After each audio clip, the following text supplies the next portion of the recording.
This week's edition of our Four Questions Journalist Spotlight is brought to you by Leff Atlanta Media, Atlanta's best journalist database. Subscribe at leffsatlantamedia.com. Welcome to another edition of our Four Questions Journalist Spotlight. We're talking today with a wonderful freelance journalist that I've worked with for a number of years, Katja Ridderbusch. Good morning, Katja.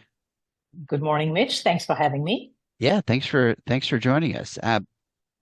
Gosh, you and I have worked together on a lot of different topics over the last couple of years, but I think kind of let's start with just give the folks a little bit of a background of your journalism background and what brought you to the U.S. And I'll do a little spoiler and say Katja moved here from Germany at some point. You may get that from the accent a little bit, but sorry, that's a spoiler. Okay. So, Katja, tell us about your path to journalism and what brought you to the U.S. Yeah, you're right about the accent. I can't hide that. I'm trying, but I can't hide that. And that's me. At this point, I've embraced it. So don't hide it. Don't hide it. It's all good. That's who you are. I don't. Exactly. That's who I am. And more spoiler, I came here for the best reason of all, which is love. So had a little to do with journalism, but really not that much. But I was lucky enough to continue the career I started in Germany. But who am I? I'm an independent journalist based in Atlanta. I think it's fair to say I'm to a degree multimedia journalist. I do audio, radio, and I do photography. I don't do video, at least not for work, just for fun. A lot of my stories do focus on public safety, police and policing these days, a lot of healthcare, some business stories. I think that's the area where we've worked together quite a bit, Mitch. Outlets, locally, I've done stories for the AJC here, Georgia Public Broadcasting, WABE, Atlanta Magazine, and of late quite a bit for GABiz magazine. I think that was the latest story where you and I cooperated. Nationally, I've done some work for KFF Health News, used to be known as Kaiser Health News, basically a news service for healthcare stories. Done some work for Time, US News and World Report, NPR, and Police One, which is a trade publication basically for law enforcement. And internationally, you mentioned I'm from Germany originally, so I still do a little bit of work for German public radio, some German newspapers and news outlets like Welt and Spiegel, and I do some reporting for the Times of Israel. Before I came here in 2005, immigrated in 2005, always worked here as a freelancer. And before I was a staff writer for a German daily called Die Welt, based in Berlin. So I was there for a while. And then for Die Welt, I was a reporter, mostly military and crisis reporter. Traveled the Balkans, Kosovo, Bosnia back then, did some military reporting in the Persian Gulf and Afghanistan. And then spent 4 years as a foreign correspondent in Brussels, Belgium, covering European Union and NATO. And from there, I then immigrated to the US and continued as a freelancer, which was a good time to take a break because I wanted kind of to broaden my portfolio a little bit and find the best home for the stories, basically. That's why I became a freelancer.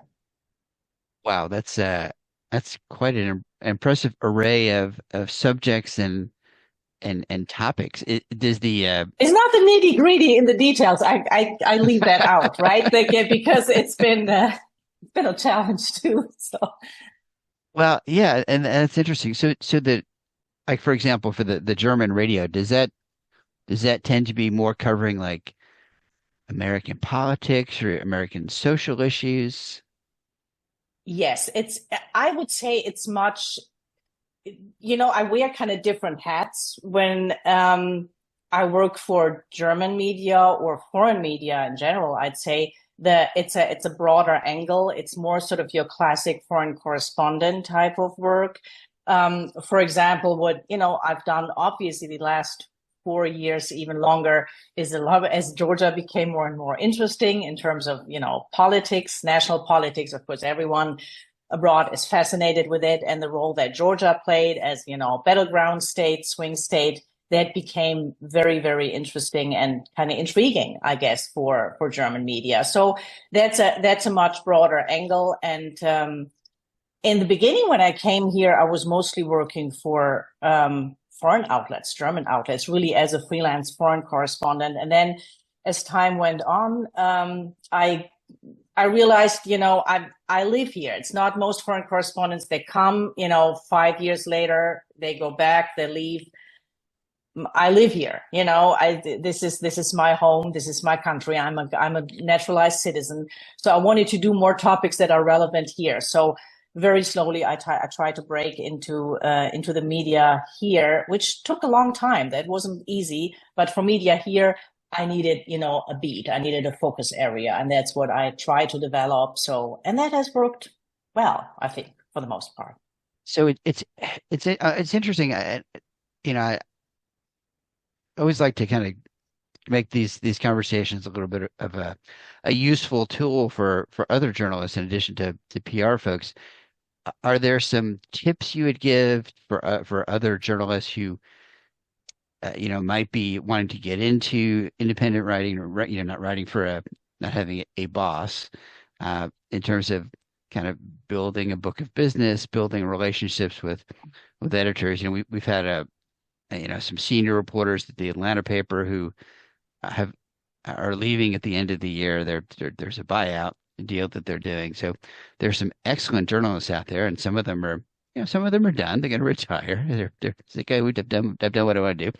But some of them are like, yeah, I'm not quite done yet. I want to figure out what to do next. So what are some tips that you would give for journalists who want to do what you're doing?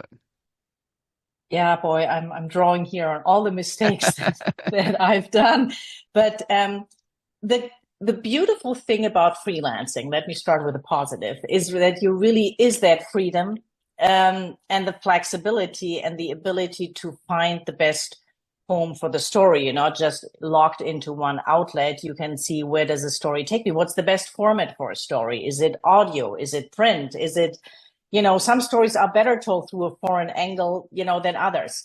In my case, where I have a relatively broad portfolio, the biggest challenge, I think, is you have to start thinking like a business person. And I would say most journalists, certainly that's true for me, we're not natural born business people, right? It's not naturally how we think. And again, I'm sure there are great freelancers that really think as business people, but I think it's not our biggest trait. And that is what I had to learn, to think like that and to find the right mix. I think that's the key to it. And I'm not saying I figured it out, but it's like, do your passion projects, that may be very prestigious, like in an outlet that, you can talk about at, cocktail parties, that kind of thing. And that brings you forward and maybe gets you the next gigs. But often these type of passion projects take a lot of time, are not that super well paid. I mean, nothing is super well paid in our industry, but certainly these projects. And then maybe mix it with other projects that may be more sort of on the copywriting side, trade publication side, or even things like what I do on the side, or mix it in a little bit, is like panel moderations, even media training. Sometimes you have to be careful not to create a conflict of interest. Like, you can't necessarily train the people or the industries or the organizations that you go in the next day and interview, right? Obviously you can't do that. So I keep that totally separate. But panel moderations, being MC for an event, something like that, doing communications training, that usually is much better paid, especially when your clients are, corporate clients, or even some nonprofits, and then mix it in with the prestigious, I call them passion projects.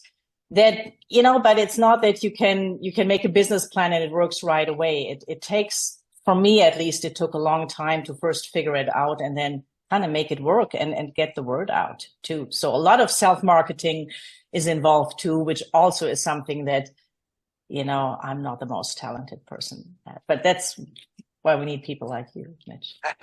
Well, and I do see, there's kind of that split sometimes between people who are creatives, who create who write or create video or audio or whatnot, and as you said, the business side of it. That those two things are not necessarily the same person. And there's plenty of PR people too who are really, really good at the PR side of it, but just aren't really good at the business side of it, at the, as you said, networking and doing proposals and pitching, asking people for money. You're asking people to sign on and say, Oh, you know, trust me, I'm going to do good work for you. And if it's somebody you've never worked with before, you gotta earn that trust. And if you can show, I mean, you can show them a portfolio of work, and you say, here are all the things I've written. They can look at it and say, oh, okay, she knows what she's doing.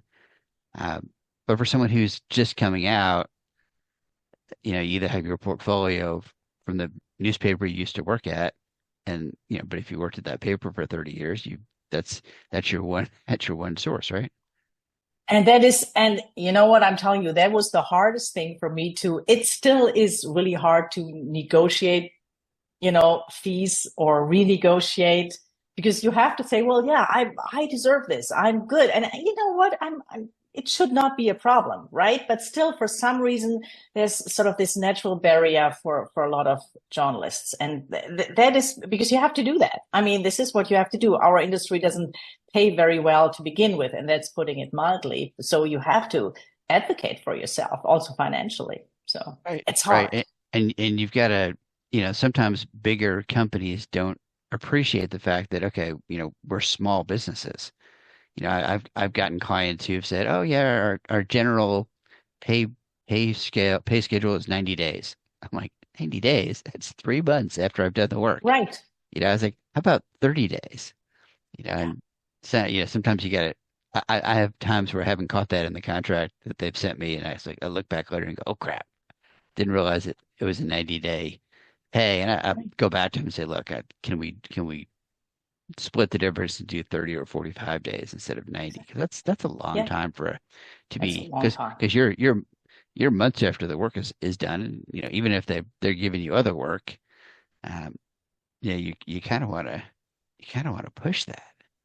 You Um, want to get something come in, right? You need yeah, the yeah. cash Well, flow, right? I agree. yeah, or get, say, okay, pay me a little. I don't know if you can do this, but I will sometimes with short-term projects say, okay, give me half up front Right. and then half when we're done. Can do you find that you can do that with your work or not? For the It depends. For the journalistic work, I would say no. I've never seen that unless it's sort of what I've done.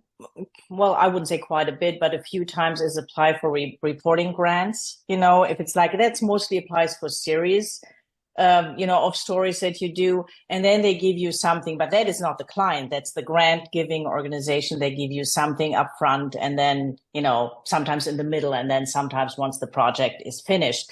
With journalistic clients, usually not. Most of my clients, I have to say, pay pretty promptly. I've had very few times, and these were more technical glitches. With non-journalistic clients, like for larger copywriting projects or so, I've put it in the contract sometimes that I said, a third upfront, a third in the middle, and the third upon, Yeah, finishing of the yeah. I project. mean, that's I think it's kind of fair. Yeah. reasonable. Yeah, I mean, you kind of get a sense after a while of you get those kind of, I don't know, you get that vibe from a client or a prospect Yeah. to say, okay, this one's going to be a problem. Maybe I should Yeah. ask for a little more money up front, or you know, if Yes, it's you get somebody, that instinct. I agree with you. you get Yes. that. Okay, if they're a little squirrely, let me get the money. Let Mhm. me get some money before I get started here. Right. Are there any kind of local organizations that you really like that are helpful to writers? Yes, a big shout out really to the journalist organization associations, both locally and nationally, with maybe local chapters. Like obviously, the Atlanta Press Club is great. The Society of Professional Journalists has a Georgia chapter. We just recently met. They did a holiday mixer, which I think was pretty cool. We were able to chat there. The Association of Healthcare Journalists, which also has an Atlanta chapter. And there are many, many more. These are just the ones that I'm familiar with, and I'm involved in. And I think it's a great opportunity for journalists, freelancers and staff journalists, not just to go and network and get some ideas, but also kind of give back, in a meaningful way. And, in addition to being a good business person, I think having this sense of community where you not just draw from the community, but you also, can use sort of the expertise and the connections that you've built. And I think we all have some area or topic that we're kind of passionate about. And, to offer this and give back in a meaningful way, not just give back, is great. And I had the chance, just to give you an example, to do that this year with the Society of Professional Journalists. I rejoined that organization. I had been a member, I don't know, 15 years ago, whatever. And then, life happens and, things kind of fizzle out. Also, so I 15 rejoined. years later. Yeah. Yes, exactly. Yeah. So I rejoined, and they did a great project in 21. They developed the Society of Professional Journalists Georgia with GIPSTIC, the Georgia Public Safety Training Center for Law Enforcement. They jointly developed an online training class for police press relations. At that time, it was about protests. It was, the post-George Floyd protests. And then the whole thing got off track a little bit and basically lost traction. And it's still relevant, and especially relevant right now. So with my background doing a lot of reporting on public safety and law enforcement and the connections that I had, I was able to actually help a little bit and get this, I didn't develop any of this, but I helped to get this off the ground and market it a little bit and relaunch it. And it was helpful to that community. It was very gratifying, and it was a lot of fun. So I would encourage especially the younger journalists to get involved in one of these organizations, because it's really mutually been beneficial, I'd say. Yeah, I would say that there are a lot of specific writing associations. I know there's, you mentioned healthcare and there's technology writers, there's travel writers have some great associations. Right. If you write about travel a lot, talked about healthcare, and then there's kind of Association of Black Journalists and Hispanic Journalists. Right. So there's specific organizations there. So yeah, I think folks should definitely join a lot of those organizations. And, it's a little bit of a investment, right? You gotta, you're not gonna pay. You gotta pay a lot, but you gotta pay something to get something out of it. And then I think most of these groups you can go for free and check it out before you actually join. They'll charge you a little bit more for lunch, but at least you get a feel for it, right?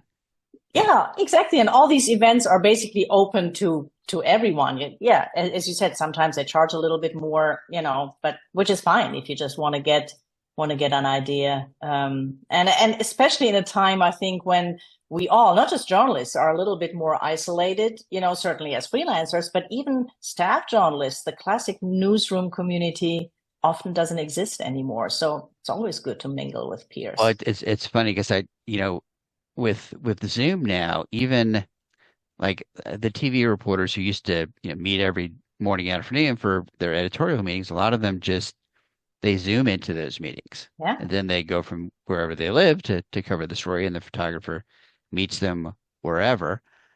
So they're losing that in the newsroom piece of it too. So I mean, sometimes a lot of these folks, sometimes they never even go into the newsroom. I was just looking on the SPJ. I struggle with this, even reporting, and that affects travel budgets, which also especially for freelancer, but not just freelancers, is an issue, because a lot of interviews can be done, and it's true, via Zoom. And there was a time, well, we all remember that we only did things on Zoom and reporting on Zoom. And Correct.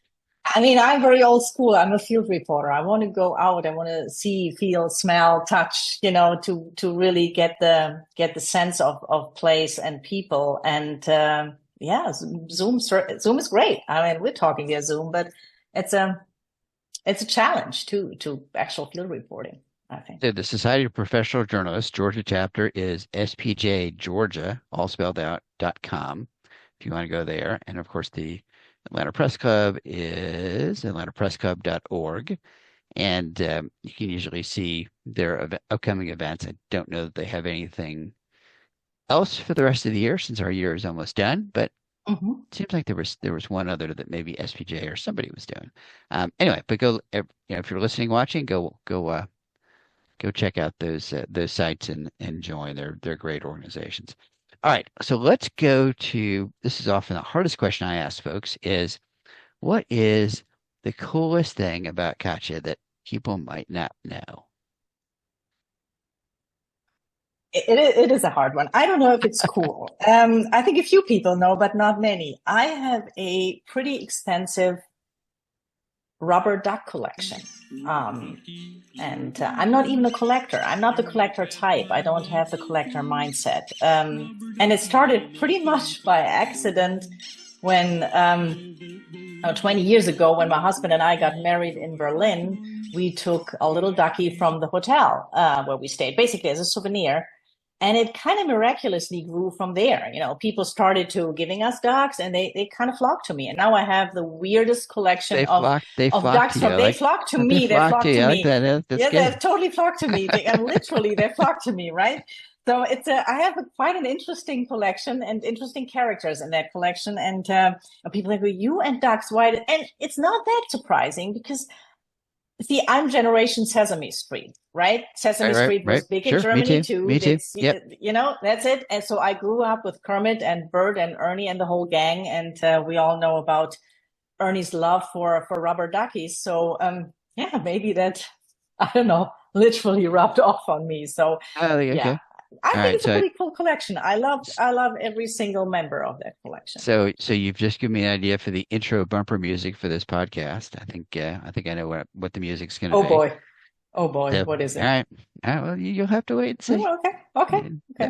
Ernie was the clue, but Ernie was the clue. Okay, Ernie. Okay. I see where you're going. Okay. You see where I'm going here? All right. You can find a lot of things on YouTube. I'm just saying. Okay. Yes. All right. So the next is kind of lightning round. You don't have to, not long answers, but what's the last book you've read? I would say I just recently revisited a book that I read many, many years ago by Amos, Israeli novelist, journalist, writer, passed away unfortunately in 2018, I believe. It's called A Tale of Love and Darkness. It's a memoir, but it's written like a novel. It's a real page turner, and it really talks about him growing up in back then mandatory Palestine, and then into the founding of the State of Israel. And what it really does with all the characters in this book, it captures the spirit of the people who back then founded the State of Israel, and that's extremely relevant and I think important for the time right now, especially Israel after October 7th and the attacks. And I'm very attached to the State of Israel. I have lots of friends there. So that really prompted me to revisit that book. And that's the last one. Yeah, that was the last one on my nightstand that I visited. And it's a great novel. So do you have a favorite podcast? Yes, I do. I'm not so big really into news podcasts. I mean, I don't have like one where I go to and get all my news. I go to different ones, European ones, American ones, different, across the political spectrum. But for the more, I'd say nonfiction narrative style podcasts, I do listen to them quite a bit when I'm on the road, when I'm traveling. And the last one I heard, which was amazing, is called Noble. And it's about the tri-state crematory scandal in, I believe it was the early 2000s in Northwest Georgia. Yeah. And it is incredibly well done. Sean Raviv is the author, and Johnny Kaufman, who I know from his time at WABE, is the producer. And that is just, it has this sort of almost Southern Gothic style, again, it's nonfiction narrative. It is amazing. Get totally hooked, and I can recommend to everyone. Actually, the podcast was recommended to me by our mutual friend, Susanna Capeluto. So she, put it out there, and then because she always does great recommendations, great recommendations. So, and I can pass that on and recommend to everyone. Noble is just, it's amazing. All right. Favorite local getaway? I'm not sure if it's local, but it's regional. It's Georgia, and that would be for me Jekyll Island. Love Jekyll Island. Great nature. I went there. I went years and years ago, went there this summer for a couple of days, needed some time just by myself, for myself, with myself. And that's a place where you find solitude without feeling lonely. And that's rare. And that's Jekyll for me. So I will certainly be back. Yep. Favorite restaurant? Depends. It changes. It depends a little bit on the season too. Right now, holiday season, I would say, and that's a tradition for me, Bistro Niko in Buckhead. The food is very good, but it's mostly sort of the lights and the decoration, and it's so gaudy and so over the top and so Christmassy that it's just good, and with a wink, So I just love to go there one time during the holiday season, Bistro Niko. Otherwise, Southbound. I like Southbound in Chamblee, close to Brookhaven, where I used to live.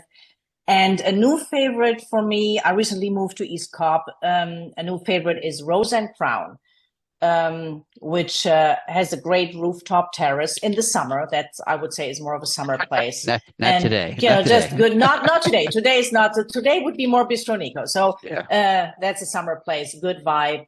Good food. Good overall atmosphere. All right. Favorite non-work hobby? Lots of stuff. Yes. Other than duck collecting. Other than duck collecting. You got to pick one. You got to pick only one. I got to pick one.